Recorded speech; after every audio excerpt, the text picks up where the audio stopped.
here to talk to you about Dotloop and things that you can do in your Dotloop loops to keep your files in compliance and make it easier for us to make sure your files are marked complete when your checks arrive in the office.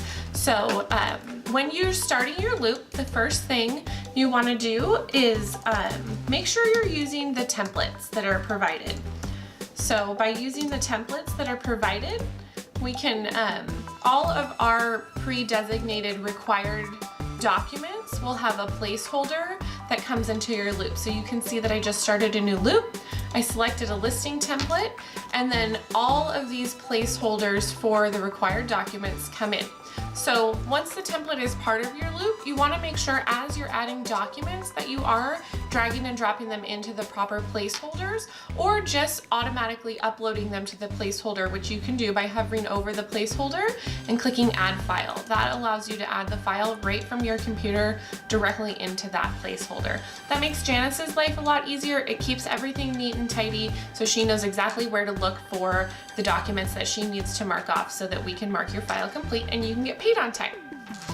The next thing you want to make sure that you're doing is make sure that you're setting your property type. So is it a listing for sale? Is it a listing for lease? Is this a purchase? We need to know what type of property it is so that we can make sure that we're searching for the right things, because when we're doing our compliance stuff, we're using the filters.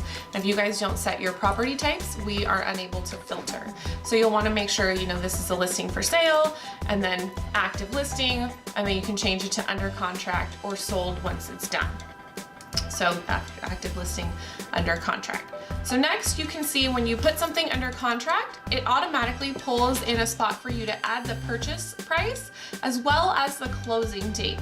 Adding the closing date to your file is key in getting you paid on time. Janice does mark files complete by closing date. It's a great way for her to filter so that she knows the stuff that's closing right now, and make sure that she's marking those files first so that those people who are waiting on checks can get paid as soon as possible. Right next to where you can add a closing date, you'll see the view details option. You want to make sure that when you start your loop, you're adding as much information to the view details page as possible. You can click on view details like I just did, and that gives you the ability to add all kinds of things like the transaction type, which we've already talked about, the closing date, the property information, street address, state, MLS number, purchase price, commission, sales, all kinds of stuff like that, as well as people. So when you're adding people to your loop, there are a few people that must be added in your loop. Transaction coordinators. If you're working through your own Dotloop file, not an agent's Dotloop file, you need to make sure that you are adding the agent to the file. So all you have to do is find out what email address their Dotloop account is with, add their name, add their email address, select role, and then listing or buying agent. Otherwise, the only other person that is imperative that gets added to your loop is escrow. All of our commission disbursement agreements are sent through Dotloop, so we share them via Dotloop, and we cannot do that if we don't have the escrow person's email address. So to add the escrow person, you would do just like I said about the agent.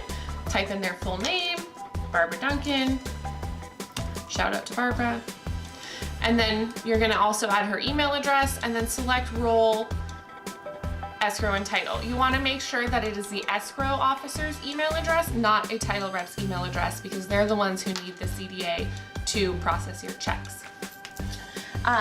So closing date, make sure you're adding the agent, escrow, and title.